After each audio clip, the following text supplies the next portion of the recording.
Hello guys, myself doctor Saiyam Khanna.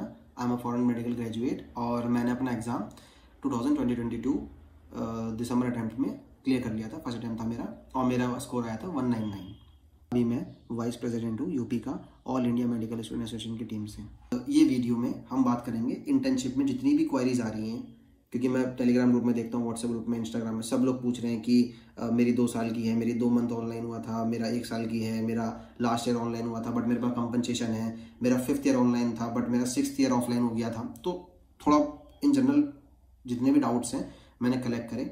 मैं यूपीएमसी गया, ठीक, और ये पर्टिकुलर यूपी के लिए बता रहा हूँ। उसके अगर आपको ठीक लगेगा तो मैं अदर मेडिकल काउंसिल्स का भी आपको आइडिया दे दूंगा, क्योंकि मैं कॉन्टैक्ट में हूँ वहाँ पे भी, ठीक है। तो अभी हम बात करते हैं यूपी के लिए, स्पेसिफिक यूपी के लिए। क्या था कि बहुत सारे लोगों को डाउट्स आ रखे हैं। तो फर्स्ट चीज़ तो ये है यार, देखो जहाँ कॉलेज मिल रहा है ना वहाँ कॉलेज ले लो और ज्वाइन कर लो। किसी भी स्टेट में मिल रहा है, एमपी मिल रहा है एमपी कर लो, उत्तराखंड मिल रहा है उत्तराखंड कर लो, हरियाणा मिल रहा है हरियाणा, जहाँ जहाँ जहाँ मिल रहा है वहाँ कर लो, ठीक। वेट मत करो। और सब लोग पूछते हैं, क्या क्वारी करते हैं कि मैं कौन सी स्टेट में अप्लाई करूँ पहले।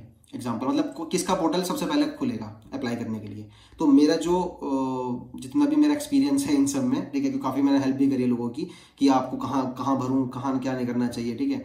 और मेरे टाइम पे तो कोई बताने वाला था नहीं सच कि आप कितने जगह अप्लाई कर सकते हो प्रोविजनल, कितने जगह नहीं कर सकते, बट थोड़ा बहुत आइडिया लग चुका है तो मैं बता रहा हूँ। क्या है कि सबसे पहले मोस्टली खुलेगा एमपी, हरियाणा, उत्तराखंड, पंजाब, इन 4 स्टेट का सबसे पहले खुलता है। उसके बाद सब मतलब इक्वली आ जाते हैं अमाउंट में, जैसे यूपी का, फिर गुजरात का भी सेम टाइम पे खुलेगा, छत्तीसगढ़ का भी ऐसी है, उड़ीसा का भी ऐसी है, दिल्ली का भी ऑलमोस्ट ठीक है, थोड़ा पहले खुल जाता है यूपी से, बट सबसे लेट तो यूपी ही रहना है, ये बात तो फैक्ट है, ठीक है, ठीक है, कोई बात नहीं।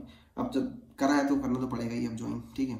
इससे पहले मैं दिल्ली में था, मैंने गंगाराम ज्वाइन कर रखा था, वहाँ पे मैंने 1-1.5 महीना ज्वाइन करके फिर क्योंकि वहाँ स्टाइफंड का इशू था और समथिंग की पीआर, मुझे लोगों ने बताया पीआर मिलने में दिक्कत होती है, तो मैं फिर अपना, जबकि ऐसा कुछ नहीं होता, ठीक है, छोड़ के मैंने यूपी में, मेरे को कॉलेज मिल गया, नंबर ठीक ठाक थे तो केजीएमसी मिल गया था, तो फिर मैंने छोड़ करके आ गया या केजीएमसी ज्वाइन कर लिया। बहुत सही कॉलेज है ठीक है, मतलब ठीक है और अभी एक चीज़ और है क्या कि बहुत लोगों का डाउट होते हैं कि हम कितने स्टेट्स में प्रोविजनल अप्लाई कर सकते हैं एक टाइम पे, क्योंकि कुछ ने बोला का 2 जगह कर लो, 3 जगह, आप 4-5 जगह कर लो, कोई इशू नहीं है यार। जहाँ जैसा सपोज करो, मान लो अब मैं यूपी का था, ठीक है, तो मुझे बोल रखा था नहीं अगर आपने यूपी में कर दिया तो आपको एमपी में रजिस्ट्रेशन में दिक्कत आएगी, ये आई, ऐसा कुछ नहीं होता यार। आप हरियाणा के हो, आप यूपी के हो, आप एमपी को, कहीं इससे फ़र्क नहीं पड़ता है। आप अप्लाई करो, ठीक है। आपका आपने मान लो सपोज करो आप अभी आपको नहीं मिल रही इंटर्नशिप, ठीक है, आपने यूपी में अप्लाई कर दिया, एमपी में कर दिया, पंजाब में कर दिया, हरियाणा में कर दिया, यूके में कर दिया, ठीक है। और जहाँ पे आपको पहले मिल जाए, फॉर एग्जांपल काउंसलिंग हुई और आपको अलॉट हो गया एमपी का कॉलेज या उत्तराखंड का कॉलेज, कोई सा भी अलॉट हो गया, ठीक है, तो आप कुछ नहीं करना, आपको बस एक मेल डालना है अदर क्या कहते हैं काउंसलिंग को, या काउंसलिंग अटेंड ही नहीं करनी, अदर स्टेट मेडिकल काउंसिल को, ठीक है, उनकी अटेंड नहीं करनी या फीस नहीं देनी, या उनको मना कर देना कि सर आप हमारा कैंसिल कर दीजिए। कोई इशू नहीं आता, कोई पूछता भी नहीं है, ठीक है, कोई दिक्कत नहीं आती, ये तो एकदम फैक्ट है।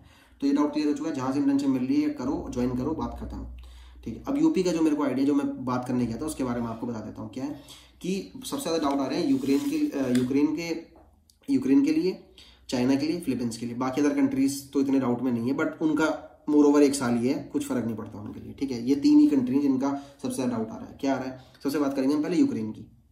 तो यूक्रेन का क्या सीन है भाई कि अगर आपका बैच 2022 पास आउट हो, आप यूक्रेन बैच पास आउट है 2022 का, उनकी है 2 साल की इंटर्नशिप, ठीक है। और अगर आप मतलब मैंने उनसे पूछा, ठीक है मैम कोई बात नहीं, अगर किसी पे 2022 बैच का है पास आउट बट उसमें कंपनसेशन है, वो वापस यूक्रेन गया, उसने कंपनसेट कर ली क्लासेस और वो आ गया और आपसे बोल रहा है कि मेरा 3 महीने का वॉर की वजह से ऑनलाइन हुआ था बट मैं कंपनसेट कर आ गया हूँ, तो बोलते ऐसा कोई गाइडलाइंस ही नहीं है हमारे पास कि हम कंपनसेशन को अलाउ कर दें यूक्रेन के लिए। तो मैंने बोला कि मैम सपोज करो मान लो आपने हमसे पूछा कि सेकंड ईयर ऑफ इंटर्नशिप के लिए कौन कौन नेम्स देगा अपने, या आपने पूछा मेल, हमने मना कर दिया और मैंने 1 साल के करके आपके पास पीआर लेने के लिए आ गया, तो क्या होगा। तो बोलती हम पीआर देंगे ही नहीं, क्योंकि हमारा तो पॉलिसी है ना कि 2022 बैच आउट जो यूक्रेन का है उसको हमें 2 साल ही करवानी है, तो हम 1 साल में पीआर कैसे दे देंगे। तो एक ये फैक्टर, मतलब ये पॉइंट क्लियर हो गया, ठीक। अब सेकेंड पॉइंट कौन सा है जो सबसे प्रॉब्लमेटिक है, क्या है कि 2022 के बाद जितने भी बैच आएंगे यूक्रेन के अभी आए हैं उनको इंटर्नशिप नहीं मिलेगी यूपी में, उनको किसी और स्टेट ही जाना पड़ेगा। क्यों, क्योंकि एनएमसी से कोई क्लियर कट गाइडेंस नहीं है कि उनको 3 साल की करनी है, 2 साल की करनी है, किसको करनी है किसको नहीं करनी, तो उन्होंने रोक रखा है। फिर मैंने उनसे पूछा कि मैम अभी तो आपने कुछ मंथ पहले डाला था कि काउंसलिंग हो रही है फिलीपींस की और यूक्रेन स्टूडेंट की, तो उन्होंने बोला फिलीपींस की हो रही है और यूक्रेन स्टूडेंट की उनकी हो रही है जिनका बैच सपोज करो मान लो कि कोई 2022 बैच का था या उससे पहले बैच का था, वो पास हुआ अब वाला FMG, ठीक है, तो उनके लिए काउंसलिंग हो रही है, 23 बैच वालों के लिए नहीं हो रही है, ठीक है।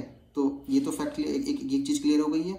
तो कुल मिलाकर के और एक चीज़ और पूछी थी मैंने, क्या कि मैम सपोज करो बच्चे खाली तो बैठेंगे नहीं, कोई भी अगर स्टूडेंट है तो यार, है ना, तो वो क्या करें। तो उन्होंने बोला कि मैंने उनसे बोला कि मैम अगर वो किसी और स्टेट में जाते हैं, वहाँ पे उनकी 1 साल 2 साल जो भी स्टेट मेडिकल काउंसिल दे रही है वहाँ से करते हैं और अपना PR लेकर के आ जाते हैं आपके पास, तो आप PR दे दोगे। बोलती हैं हाँ हमें कोई इशू नहीं है, उनकी 1 साल की हो 2 साल की हो, अगर वो किसी और स्टेट से जाकर PR लेकर के आ रहे हैं हमें कोई फर्क नहीं पड़ता, हम सीधा PR दे देंगे, ठीक।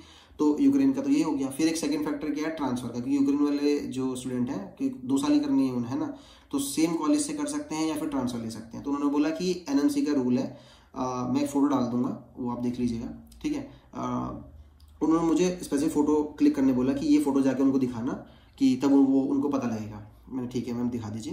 तो उन्होंने मुझसे बोला कि ये फ़ोटो में लिखा है साफ साफ कि जिस आप यूनिवर्सिटी से अपना फर्स्ट ईयर ऑफ इंटर्नशिप कर रहे हो उसी से ही आपको कंटिन्यू करना होगा सेकेंड ईयर ऑफ इंटर्नशिप। मैंने बोला ठीक है मैम, अब मान लीजिए मेरे को नहीं करना तो फिर मेरे को चेंज कर सकता हूँ। बोलता नहीं कर सकते। अगर अब मैंने कहा मैम NOC दे देंगे अगर मैं किसी और स्टेट में जाना चाहूँ तो बोलती NOC के लिए हमें NMC से पूछना पड़ेगा।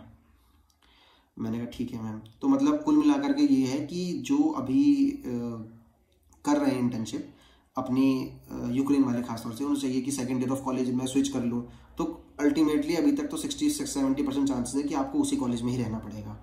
और अगर आपको चेंज करनी है यूपी से ही, है ना, तो उसका बस एक ही पॉइंट बताया था उन्होंने कि वो दोबारा काउंसलिंग में बैठेंगे।